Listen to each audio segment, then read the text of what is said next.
오늘 승리의 확신 우리 같이 공부하도록 하겠습니다.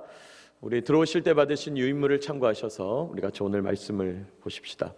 우리 계속해서 그리스도의 확신 시리즈를 가지고 우리 계속 공부하고 있는데, 먼저 우리 지난 시간에 배운 내용을 점검하도록 하겠습니다. 그리스도인의 확신 두 번째 시간에 우리 지난번에 기도응답의 확신을 배웠었죠.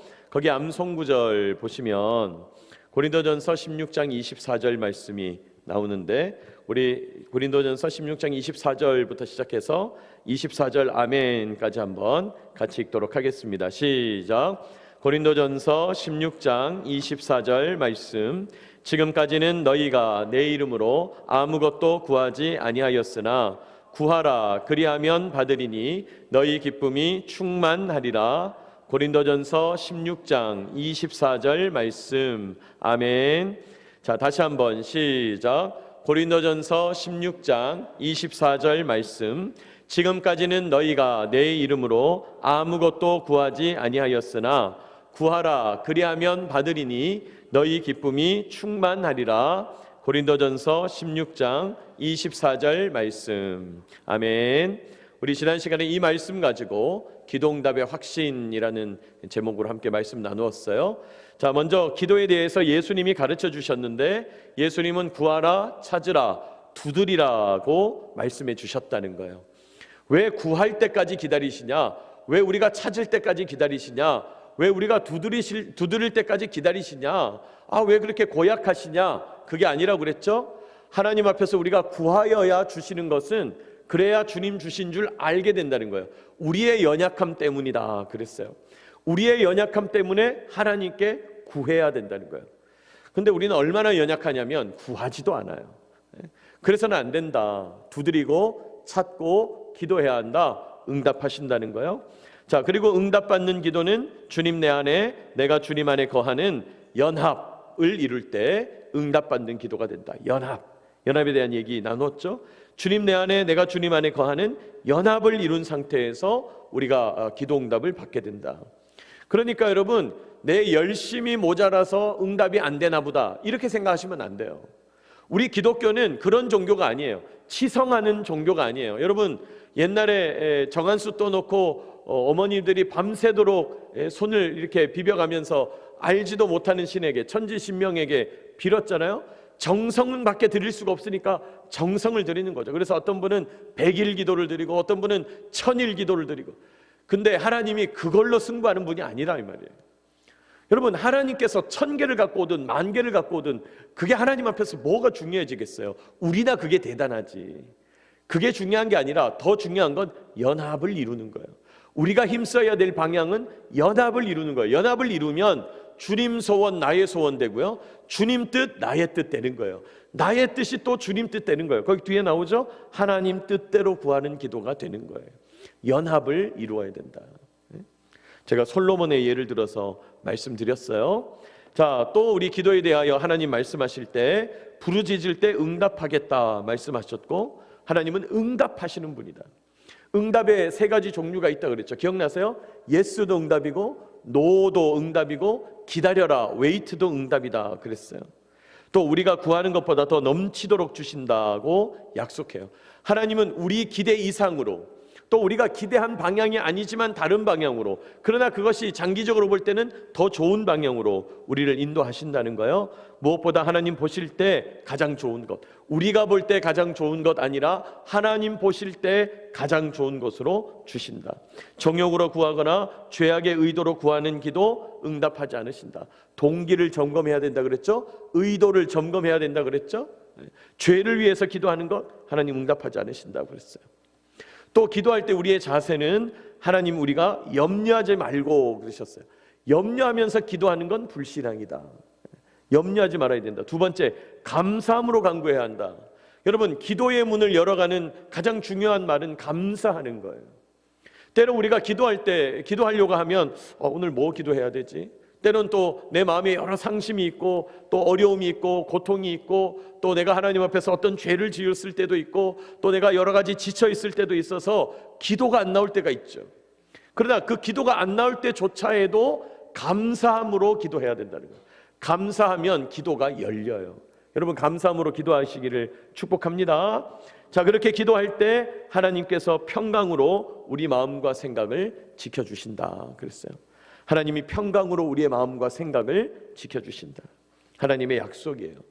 또 기도를 통해서 우리는요, 두려움에서 건져주시는 하나님의 능력을 체험하게 됩니다. 기도하면 두려움이 사라져요. 기도하면 주님께 더 연결돼요. 또 나를 비롯한 모든 이에게 기쁨의 응답을 주세요. 나도 기쁘고 남도 기쁘고 다 기쁜 응답을 주신다는 거예요. 어떤 사람이 기도 응답을 받았다는데 그 사람만 좋고 남은 다 안 좋다, 그건 하나님의 뜻이 아닐 수도 있다는 거예요. 그러니까 하나님의 뜻은 모든 것이 합력하여 선을 이루게 되니까 나도 기쁘고 다른 사람도 기쁜 것이죠. 기도 응답을 약속해 주셨다 그랬습니다. 자, 우리가 이제 기도 응답의 확신 배웠고, 오늘은 승리의 확신에 대하여 우리 함께 보기를 원합니다. 승리의 확신이라는 말은 우리에게 뭔가 싸움이 있다는 거죠. 어떤 우리가 벌여야 될 그 영적 전쟁이라고 부르는 싸움은 어떤 것인가, 우리 함께 보기를 원해요. 자, 오늘 구절은 고린도전서 10장 13절 말씀인데 우리 같이 한번 읽어보겠습니다. 고린도전서 시작. 고린도전서 10장 13절 말씀. 사람이 감당할 시험 밖에는 너희가 당한 것이 없나니 오직 하나님은 미쁘사 너희가 감당하지 못할 시험 당함을 허락하지 아니하시고 시험 당할 즈음에 또한 피할 길을 내사 너희로 능히 감당하게 하시느니라. 고린도전서 10장 10절 말씀. 사람이 감당할 시험 밖에는 너희가 당한 것이 없나니 오직 하나님은 미쁘사 너희가 감당하지 못할 시험 당함을 허락하지 아니하시고 시험 당할 즈음에 또한 피할 길을 내사 너희로 능히 감당하게 하십니다. 여러분, 이 구절을 보시면 시험이라는 단어가 계속 반복되고 또 감당한다는 단어가 계속 반복되죠. 그러니까 하나님께서 우리로 하여금 시험을 감당하게 한다. 여러분 잘 보세요. 시험을 피하게 한다 이런 말은 없어요. 피할 길을 내신다는 말은 있어도 시험을 피해가게 한다, 외면하게 한다, 멀리 돌아가게 한다, 시험이 안 오게 한다 그런 말은 없어요. 여러분, 우리가 하나님 따라가는 길에는 반드시 시험이 있습니다. 반드시 시험이 있어요. 여러분, 우리가 하나님 따라간다는 건 저 밝은 별을 따라가는 것과 같거든요. 비행기 따라가는 것과 같거든요. 여러분, 별이나 비행기를 따라갈 때는 하늘에는 길이 없잖아요. 근데 땅에는 울퉁불퉁한 것도 있고 강도 있고 산도 있고 넘어가야 될 것도 있잖아요. 그러니까 우리는 땅의 길을 살펴서 가지 않고 하늘을 쳐다보고 사니까 우리 삶 속에서 오르막도 있고 내리막도 있고 젖을 때도 있고 마를 때도 있고 더울 때도 있고 힘들 때도 있는 것이죠. 시험이 있다 이 말이에요. 그 시험이 있지만은 하나님께서 우리에게 시험을 당할 수 있는 힘을 주시고 피할 길을 주신다. 너무 유명한 말씀이죠. 자, 우리 다시 한번 읽어보십시다. 고린도전서 시작. 고린도전서 10장 13절 말씀. 사람이 감당할 시험 밖에는 미쁘사 너희가 감당하지 못할 시험 당함을 허락하지 아니하시고 시험 당할 즈음에 또한 피할 길을 내사 너희로 능히 감당하게 하시느니라. 고린도전서 10장 13절 말씀. 너무 중요한 말씀이에요. 이 말씀 오늘 기준으로 해서 함께 살펴보기 원합니다. 먼저는 사람이 감당할 시험 밖에는 그랬는데 이 시험이라는 단어가 중요해요. 성경에 이 시험이라는 단어가 자주 나와요. 제가 일전에 한번 이 내용을 한번 말씀드린 적이 있지만 다시 한번 정리하겠습니다. 여러분, 성경에 시험이라고 번역된 단어, 특별히 우리나라는 이 시험이라는 단어를 너무 다양한 용례로 쓰고 있어요. 근데 영어 성경이나 영어 단어는 명확하게 구분하고 있는 거죠. 먼저 야고보서 1장 2절 4절 우리 같이 한번 읽어봅시다. 시작. 내 형제들아 너희가 여러 가지 시험을 당하거든 온전히 기쁘게 여기라. 이는 너희 믿음의 시련이 인내를 만들어내는 줄 너희가 알미라.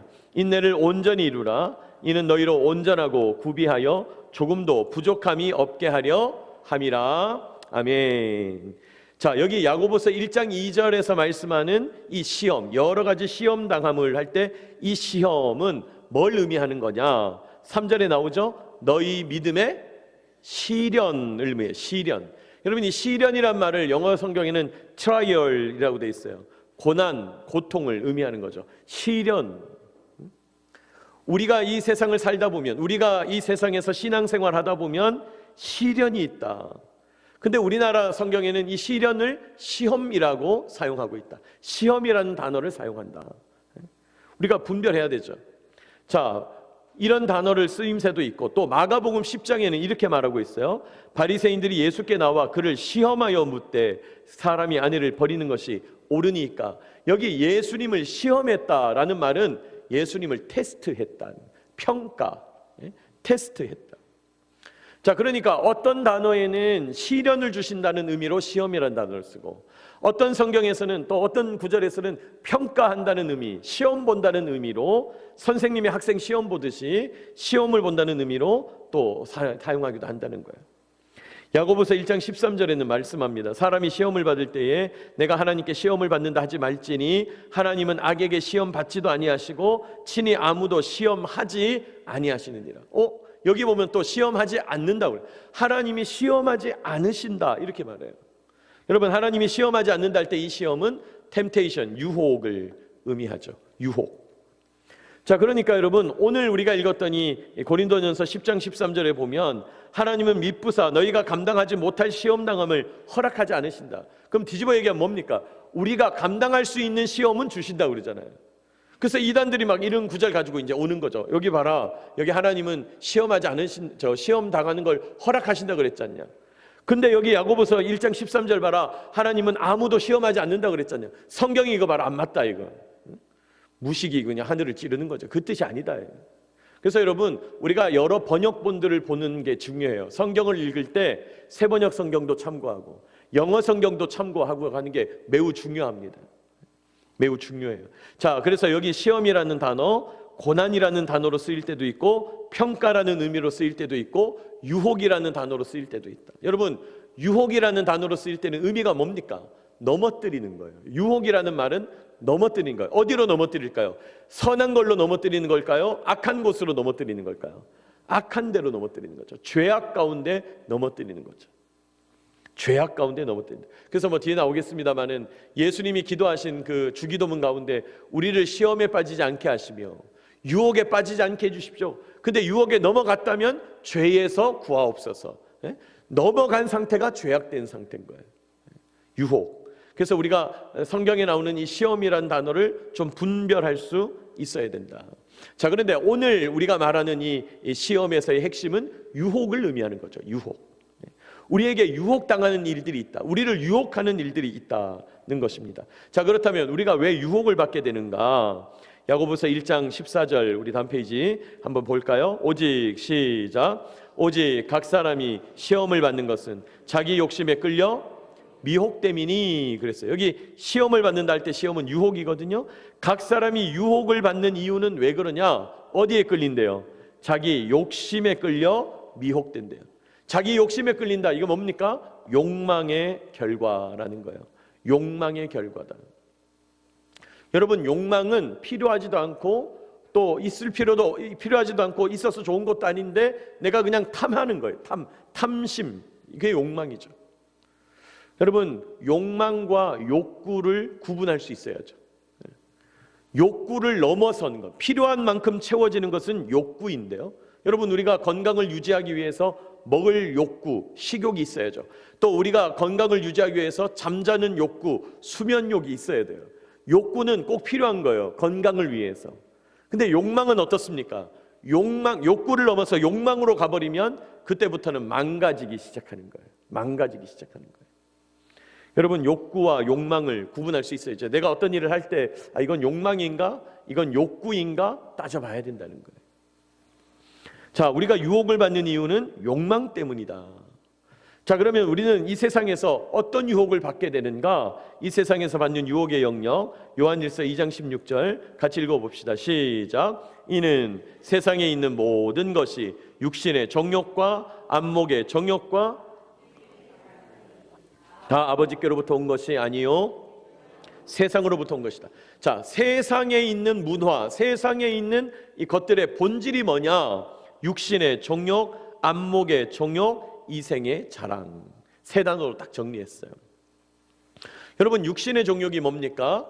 우리가 육신으로 본능적으로 느끼는 여러 가지 욕망들을 말하는 거죠. 그게 육신의 정욕이죠. 몸의 일, 성경 다른 데에 보면 몸의 일이라고 표현한, 육신의 행실이라고 표현한, 죄의 법이라고 표현한 육신의 정욕입니다. 그런데 안목의 정욕은 뭘까요? 여러분이 안목이라는 안자가 눈안자의 눈목자예요. 눈의 정욕이라는 뜻이에요. 안목의 정욕, 이게 무슨 말일까요? 우리는 특별히 시각적으로 약하다는 거예요.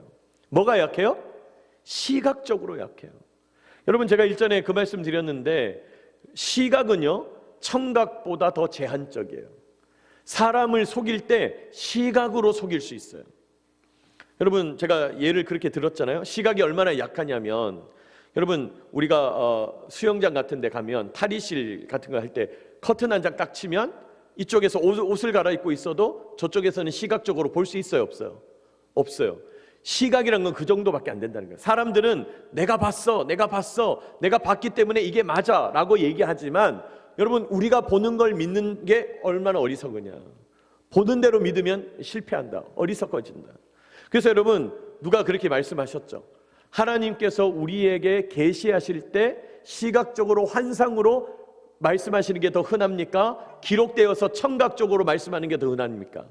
기록한 청각의 언어로 말씀하셨다는 거죠. 여러분, 이게 되게 중요해요. 만약에 시각을 하나님이 신뢰하셨다면 시각을 가지고 계시하셨을 거예요. 그런데 시각을 가지고 계시하시는 일은 하나님에게 있어서 매우 제한적이다. 매우 제한적이다. 이런 분들이 있어요. 하나님, 저분에게는 환상을 보여주시는데 왜 나에게는 환상을 안 보여줍니까? 그에게는 대학생 교재를 이렇게 끼고 있으면서도 하나님, 저 유치원생한테는 시청각 교재를 사용하는데 나도 시청각 교재를 사용해 주십시오, 이 얘기와 같다 이 말이에요. 진짜 영적으로 성숙한 것은 말씀을 통해서 하나님의 뜻을 분별해 가는 거다. 여러분, 시각은 약해요. 특별히 우리 세상은 우리의 시야를 뺏어가요. 특별히 안목의 정욕에 발달한 분들이 또 대한민국에 살고 계시죠. 한국 사람이 유독 약하죠. 여러분, 저는 잘 안 해봐서 모르겠습니다만 페이스북, 인스타그램, 요새 우리 많이 하는, 젊은이들이 많이 하는, 목사님 그거 안 하신단 말이에요, 완전 큰일 났네요, 막 이렇게 생각할 수도 있지만, 여러분 그거의 문제가 뭘까요? 자기 삶에서 간혹 불규칙적으로 일어나는 어떤 특별한 일을 그거에서 이렇게 계시함으로 인해서 자기가 원래 그런 사람인 것처럼 속이는 거죠. 여러분, 거기 나오는 사람들은 그거 다 속이는 거예요. 맛있는 거 찍어서 올렸잖아요. 그거 맛있는지 안 맛있는지 봤어요? 먹어봤어요? 안 봤어요? 맛은 상관없어. 그냥 예쁘게만 찍는 거예요. 또 사실은 그 음식이 자기가 돈 주고 산 건지 아닌지 알아요, 몰라요? 그것도 몰라. 여러분, 시각은 그만큼 우리를 속인다는 거예요. 그래서 폴 워셔라고 하는 그 미국의 유명한 목사님은 이미 10여 년 전에 뭐라고 설파를 하셨냐. 페이스북은 사탄의 도구다, 이렇게까지 말씀하셨어요. 제가 처음에 그 얘기를 듣고 뭘 또 그렇게까지, 페이스북 안 하면 좋겠다 이 정도만 얘기하면 되지 뭐 사탄의 도구다 뭐 그렇게까지 얘기하시냐. 근데 시간이 점점 지나 보니까 그럴 가능성이 높아요.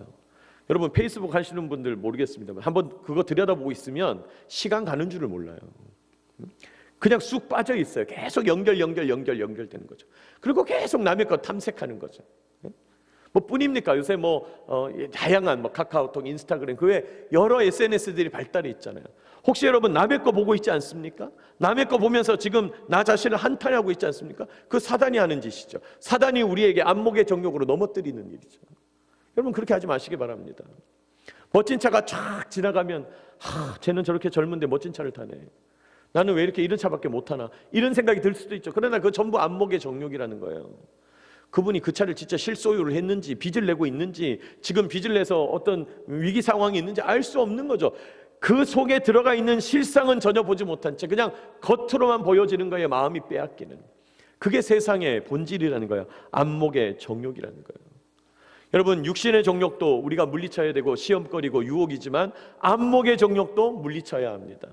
보여지는 것으로 뭔가를 자꾸 결정하고 평가하려는 그 우리의 욕망, 우리의 마음, 여러분, 하나님 기뻐하시는 일이 아니다 하는 거예요. 또 이생의 자랑이 세상의 본질이라고 그렇죠. 이생의 자랑, 자랑하는 것으로 자신이 다른 사람보다 우월하다, 그 우월감을 가지고 사는 것. 여러분, 우월감은 곧 열등감과 연결된다고 그랬죠. 우월감을 찾는 사람일수록 열등감이 근저에 있는 거예요. 아니 너는 너고 나는 나이지. 왜 자꾸 비교를 해가지고 저 사람의 자랑하는 일들 때문에 내 마음을 다치냐 이 말이에요. 여러분 이 안에 무거운 것이 없으니까, 이 안에가 텅텅 비어 있으니까 다른 사람들이 눈에 보이는 것과 자랑하는 것으로 우리의 마음이 어지러지는 것 아닙니까?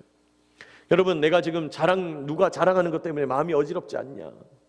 누가 자녀를 자랑하고, 누가 가정을 자랑하고, 자신의 부를 자랑하고, 자신이 있는 눈에 보이는 여러 가지 것들을 자랑할 때 내가 그만 마음이 어지럽지 않나?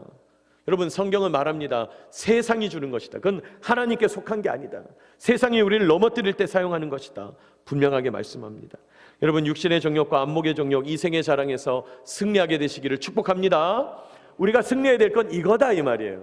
아니 도대체 뭐 그런 데다 신경 쓰고 있냐 이 말이에요. 아직도 여유가 넘치시는 거죠. 하나님이 주시는 건강, 하나님이 주시는 은혜, 하나님이 주시는 풍요, 하나님이 주시는 평안을 가지고 이상한 짓을 하고 있는 것이죠.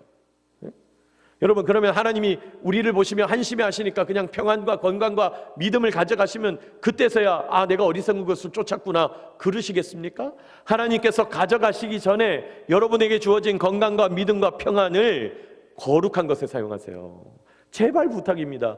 하나님께서 여러분에게 주어주신 건강과 풍요와 평안과 믿음을 거룩한 것에 쓰세요.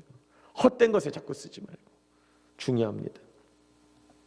자, 마귀가 우리를 유혹하는데 그럼 우리는 어떻게 할 것인가? 베드로전서 5장 8절 말합니다. 근신하라 깨어라 너희 대적 마귀가 우는 사자같이 두루다니며 삼킬 자를 찾나니. 유혹의 주체는 누구라는 거예요? 마귀라는 거예요. 유혹을 하는 이의 유혹의 주체는 마귀가 하는 거라는 거예요. 우리를 넘어뜨리려고 하는 건 마귀 짓이다. 세상에 있는 이생의 자랑, 또 안목의 정욕, 육신의 정욕을 가지고 우리를 넘어뜨리려고 지금 시도하는 이는 마귀다는 거예요. 그럼 우리는 어떻게 대처해야 되냐? 근신하라 깨어라 이렇게 말했어요. 근신하라 깨어라. 여러분 근신하는 게 뭡니까? 삼가라 이 말이에요. 삼가는 게 뭐예요? 살피라는 거예요. 잘 살피고 우리의 어떤 일들을 결정할 때 조마조마 조심조심 하나님 앞에서 길을 물어서 가라는 거예요. 네? 내가 원하는 대로 그냥 발걸음을 푹푹 떼지 말라는 거예요. 내가 하고 싶은 대로 막 전진하고 그러지 말라는 거예요. 근신하라 이 말은 액션을 최소화시키라는 말이에요. 삼가야 된다는 거예요. 삼간다는 건 하나님을 앞세우고 나는 그분만 따라가겠다. 이게 근신이에요. 여러분 그게 깨어있는 거예요. 여러분이 우리가 어떤 이 세상을 바라볼 때 설정하는 것이 너무 중요해요. 세상에 있는 많은 사람들은 이렇게 생각하죠. 평안이 당연하고 건강이 당연하고 또 자기에게 있는 여유가 당연하다라고 생각을 하는 사람은 조금만 어려움이 오면 그만 실망해버려요. 왜? 너무나 당연한 건강, 평안, 여유가 자기에게만 없는 것처럼 보이는 거예요. 근데 성경은 우리에게 어떻게 시각을 줍니까? 어떤 세팅을 합니까? 마귀가 돌아다니고 있다는 거예요. 우는 사자처럼. 생각을 해보세요. 여기 지금 이 대구기지 안에 우는 사자가 몇 마리 막 풀어가지고 지금 난리가 났어요. 막 방송합니다. 절대로 밖으로 나오지 말고 안에만 머물러 계세요. 지금 우는 사자가 돌아다니고 있어요. 그러면 뭐도 감사해요? 안 물려서 감사한 거예요. 그냥 이 안에 갇혀 있어도 감사한 거예요. 지금 누가 저기 막 물려가고 죽어가고 있는 걸 보면서 우리가 막 창문으로 보면서 어머 어떡해, 아이고 다행이다, 나는 안 죽었다. 여러분 그렇게 세팅을 하면 우리에게 어려운 일이 있어도 감사가 된다. 성경은 우리에게 어떤 시각을 줍니까? 건강, 여유, 평안은 원래 주는 게 아니다 이 말이에요. 원래는 우는 사자처럼 사단 마귀가 돌아다니고 있다는 거예요. 이게 기본 세팅이에요. 여러분 그런 의미에서 우리가 신앙생활을 해야 되는 것이죠. 그러니까 오늘도 주님 앞에 나와 예배드리게 된 건 이건 놀라운 일이죠. 사단이 오늘도 우리가 예배드리지 못하도록 얼마나 끈질기게 우리를 넘어뜨리려고 애를 썼을 텐데 오늘도 우리의 일상 가운데서 끊임없이 짜증을 유발하면서 그냥 저주와 원망을 유발하면서 하나님 앞에서 막 악한 말을 쏟아내도록 우리를 부추겼을 텐데 그럼에도 불구하고 하나님께 나와서 예배드린다. 그건 기적 같은 일이죠. 여러분 어떻게 처음 세팅을 하느냐가 너무 중요하다 이 말이에요. 우는 사자같이 마귀가 돌아다니고 있다. 삼킬 자를 찾고 있다. 그러므로 어떻게 되겠습니까? 유혹에 빠지지 않도록 늘상 근신하여 깨어 있어야 된다는 거예요. 하나님과 연결되어 있어야 된다는 거예요. 하나님을 앞세워야 된다는 거예요. 자, 그럼 하나님은 우리에게 어떤 일을 하시는가? 그래서 하나님께서 우리에게 하시는 일이 뭐냐? 데살로니가후서 3장 3절 같이 읽어볼까요? 시작. 주는 미쁘사 너희를 굳건하게 하시고 악한 자에게서 지키시리라. 우리를 어떻게 하게 하시고? 굳건하게 하시고 또 지켜주세요. 여러분, 여기 미쁘사라는 단어 앞에도 나왔습니다만 미쁘다는 단어는 요즘 안 쓰는 말이죠. 이건 옛날 우리말인데 미쁘다라는 말은 믿음직스럽고 성실하다 이 뜻이에요. 변함없이 한결같다 이 뜻이에요. 미쁘다, 하나님은 변함없이 한결같아서, 하나님은 믿음직스럽고 성실하셔서. 그러니까 미쁘다는 건 어떤 거냐면 딱 정해진 시간에 늘 그 자리에 나타나는 분, 그런 분을 향해서 아, 저 사람은 참 미쁜 분이야, 신실한 분이야 이렇게 말하죠. 그래서 이 미쁘다는 말의 현대어가 신실함이에요. 믿음직스럽고 성실해요. 변함없이 한결같아요. 하나님은 그런 분이에요. 자, 그런데 주님은 그렇게 미쁘셔서 우리를 지켜주신다 이러면 좋았을 텐데 그 앞에 하나 덧붙였어요. 지켜주실 뿐 아니라 뭐 하게 해요? 굳건하게 해요. 여러분, 굳건하게 한단 말이 뭡니까? 굳건하게 한다는 말은 점점 굳건해진다 이 말이에요. 원래 우리는 물렁물렁했어요. 원래 우리는 단단안했어요. 그런데 하나님을 만나고 하나님과 연결되고 하나님과 동행하면서 점점 굳건해지는 거예요. 성장해 가는 거죠. 성숙해 가는 것이죠. 하나님은 미쁘셔서 변함은 없으셔서 오늘도 우리를 찾아오시고 내일도 우리를 찾아오시고 오늘도 말씀을 공급하시고 내일도 말씀을 공급하시고 오늘도 우리를 예배드리게 하시고 내일도 우리를 예배드리게 하시면서 점점 굳건하게 하신다 이 말이에요. 여러분이 점점 굳건해진다 이 말이 너무 중요합니다. 하나님한테서 영적으로 늘 성장해가고 성숙해간다. 너무 중요한 말이죠. 이게 하나님이 하시는 일이에요. 아유, 하나님이 그냥 우리를 그냥 기적처럼 쑥 키워주시면 좋을 텐데 왜 그렇게 안 하시나? 여러분, 그렇게 하셔서는 하나님 뜻을 이룰 수가 없어요. 하나님은 오히려 우리를 위해서라도 천천히 가시는 거예요. 천천히. 자, 그러면서 하나님께서 예수님을 우리에게 보내주셨죠. 히브리서 4장 15절 우리에게 있는 대제사장은 우리의 연약함을 동정하지 못하실 이가 아니요 모든 일에 우리와 똑같이 뭘 받으셨어요? 시험을. 여러분, 예수님도 시험, 유혹을 받았다는 거예요. 여러분 기억나시죠? 예수님 어떤 사단에게 유혹받은 거 기억하고 계세요? 사단에게 돌로 떡을 만들어 먹어라, 빵을 만들어 먹어라, 뛰어내려라, 나한테 절해라. 우리 7월달 8월달에 신앙에 기초하면서 그 말씀 나누었죠. 예수님도 유혹을 받으셨다. 자, 그런데 유혹을 받으신 이로되 뭐는 없어요? 죄가 없어요. 죄가 없다는 얘기는 유혹에 넘어갔다 안 넘어갔다? 안 넘어갔다. 유혹을 이겼다 이 말이에요. 시험을 이기신 분이다 이 말이에요. 예수님은 시험을 이기셨어요. 자, 이 세상에서 시험을 이긴 자는 없어요. 우리는 근본적으로 아담의 자손이에요.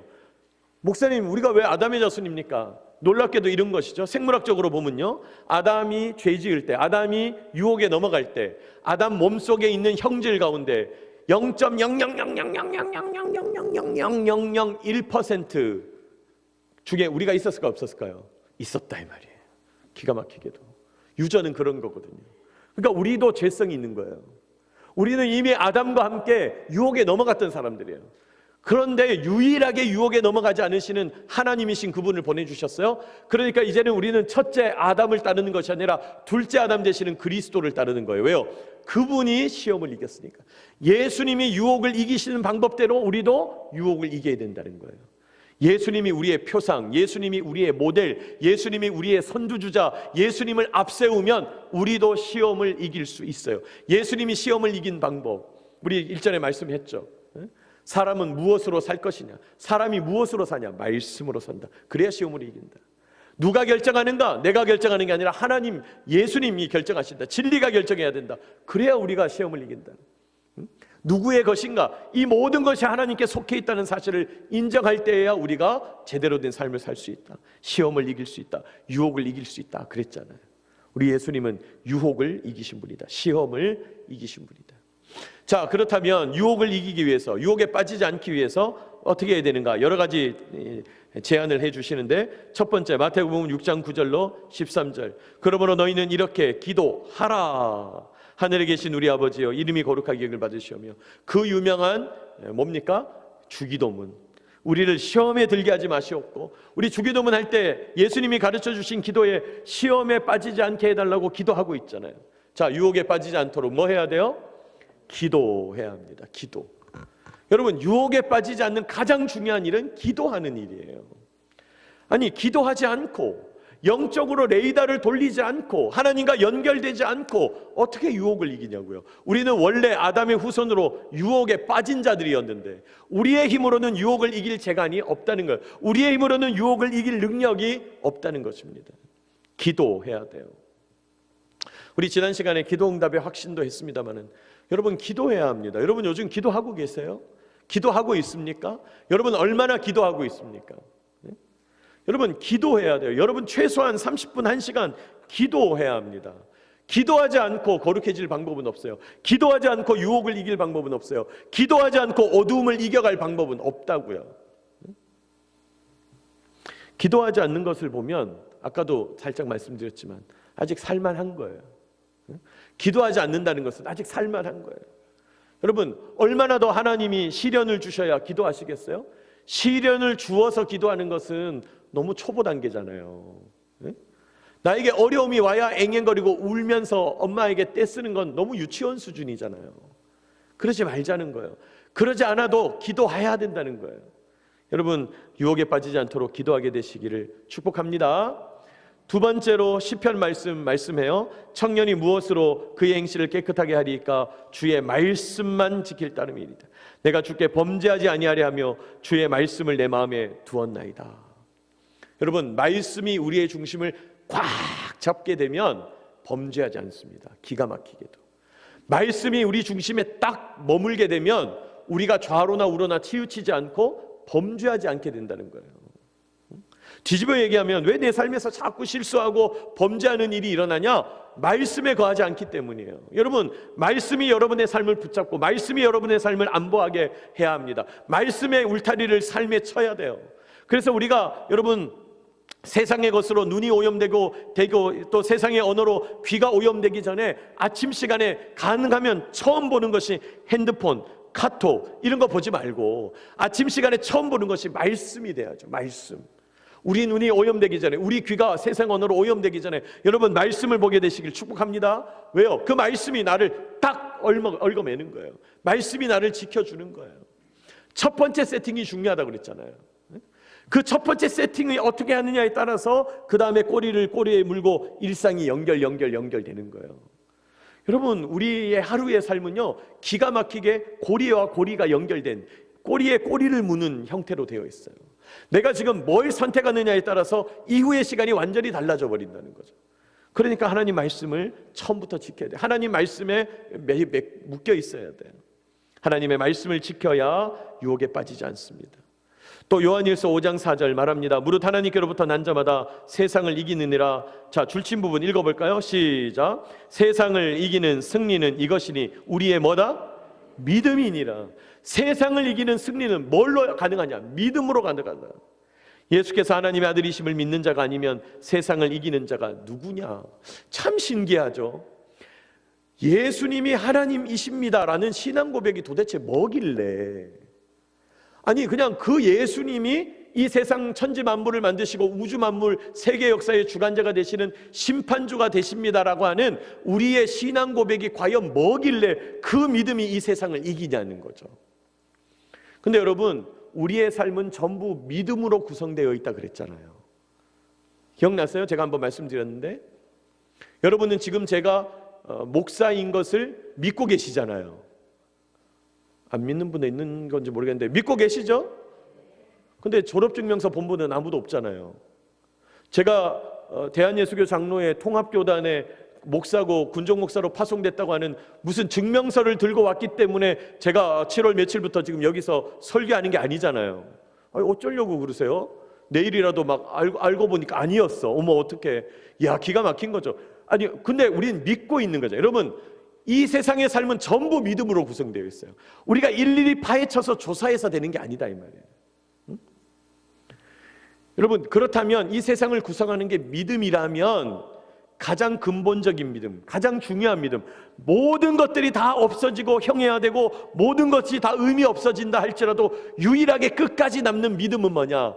예수님이 하나님이시다, 예수가 그리스도시다, 그 믿음이라는 거예요. 그 근본적인 믿음을 붙잡으면 나머지 믿음은 정확해진다는 거예요. 근본적인 믿음을 붙잡으면 나머지 믿음이 온전해진다는 거예요. 나머지 믿음이 바르게 역사한다는 거예요. 나머지 믿음이 우리 삶을 새롭게 한다는 거예요. 근본적인 믿음이 있는 거예요. 근본적인 믿음. 여러분, 젊은이들 중에 그런 믿음이 있다는 거예요. 이놈의 대한민국은 태어나면 안 되는 나라인데 친일파를 막 해결을 못 해가지고 정말 1945년에 그래가지고 우리 힘으로 독립이 안 돼가지고 이렇게 됐다고 해서 이 나라는 진짜 나쁜 나라라고 놀랍게도 이렇게 생각하는 젊은이가 있다니까요. 그러니까 그런 사람은 그런 믿음을 가지고 세상을 사니까 어떻게 했어요? 하루하루가 지옥이지. 이놈의 나라 망해야 되는데, 이놈의 나라 나 빨리 떠나야 되는데, 그렇게 생각할 거 아니에요. 근데 입장 바꿔 생각하는 거죠. 이 나라는 도무지 구원의 여망이 없을 때 하나님께서 구원의 빛을 비추시고 하나님께서 준비된 믿음의 독립운동가들, 믿음의 사람들을 통해서 이 나라를 회복시키시고 하나님이 믿음의 사람을 세우셔서 이 나라를 처음부터 기독교의 기반 위에 세우시고 그 유명한 재헌국회 때 기도했다는 거 아니에요. 이 나라는 이 나라 대한민국은 하나님이 세운 나라예요.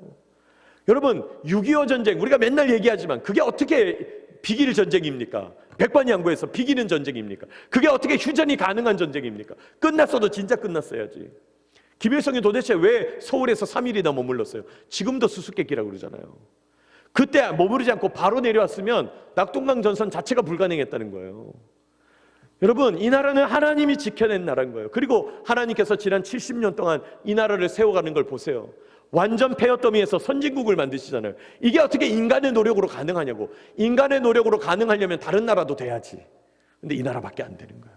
그리고 이 나라가 선진국이 되는 과정 가운데 하나님의 교회가 일어나고 하나님의 역사가 일어나고 하나님을 믿는 사람들이 일어났다 이 말이에요. 놀라운 일이죠. 놀라운 일이죠. 어떤 믿음을 가지느냐가 우리 인생의 품질을 결정하는 거예요. 그러니까 세상을 이기는 것은 믿음이란 말이 진리가 될 수밖에 없는 거죠. 여러분, 성경 가운데 있는 이 놀라운 여러 가지 믿어야 될 내용들, 하나님의 말씀을 믿고 사는 저와 여러분 되시길 축복합니다. 세상을 이긴다 이 말이에요. 어떤 믿음을 가지느냐가 세상을 이기는 거예요. 히브리서 4장 16절, 그러므로 우리는 긍휼하심을 받고 때를 따라 돕는 은혜를 얻기 위하여 은혜의 보좌 앞에 담대히 나아갈 것이니라. 어느 보좌로 나가래요? 은혜의 보좌로 나가래요. 여러분, 이 말씀에 읽으실 때 감동이 있나요? 이거 직장생활 하는 분들은 알아요. 여러분, 상급자의 방에 들어가고 상급자에게 결제받으러 들어가는 것은 권위의 보좌, 위엄의 보좌, 두려움의 보좌입니까? 은혜의 보좌입니까?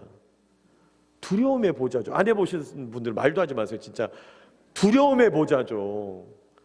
또 오늘은 뭘 또 트집을 잡을까? 또 내가 괜히 이거 얘기해가지고 일만 덤탱이 쓰면 어떡하지? 제가 옛날에 어디 그 하급자로 일할 때인데 뭣도 모르고 막 이번 수련회 어떻게 할까? 그래가지고 막 제가 아이디어 또 엄청 많거든요.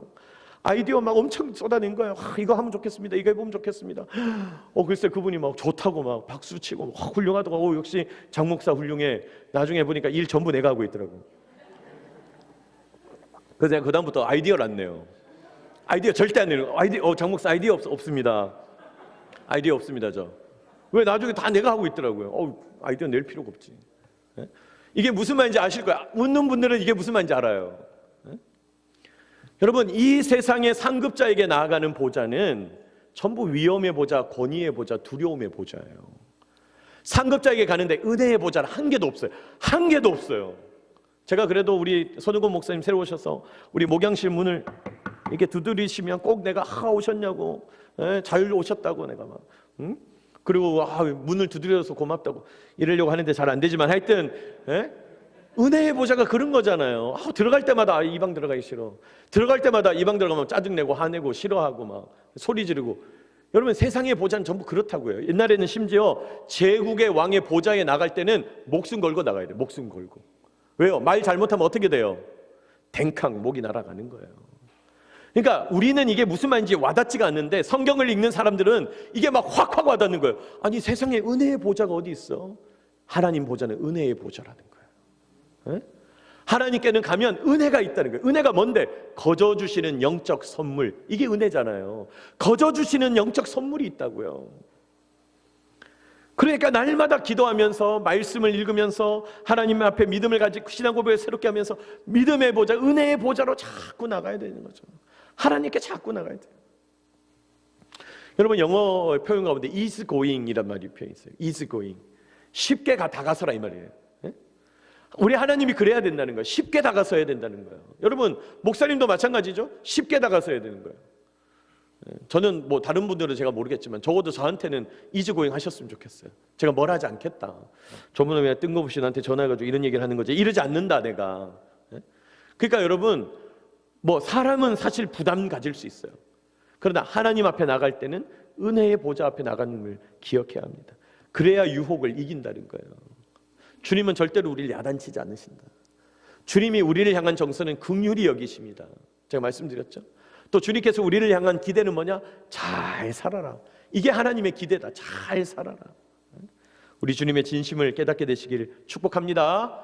마지막으로 야고보서 4장 7절 우리 같이 한번 읽어보죠. 시작. 그런즉 너희는 하나님께 복종할지어다. 마귀를 대적하라. 그리하면 너희를 피하리라.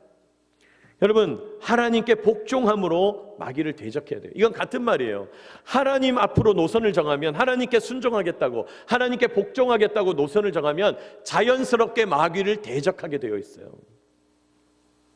근데 우리가 그냥 공허한데 허공에 대놓고 마귀를 대적하다. 이놈의 마귀야 나한테 나와라. 이놈의 마귀야 나 한번 붙자. 아무리 우리가 손을 저어도 마귀는 안 나타납니다. 마귀는 어느 방향에 나타난다는 거예요? 우리가 하나님을 향한 방향, 하나님을 섬기는 방향에 설 때에야 마귀가 그때부터 장난을 치는 거죠.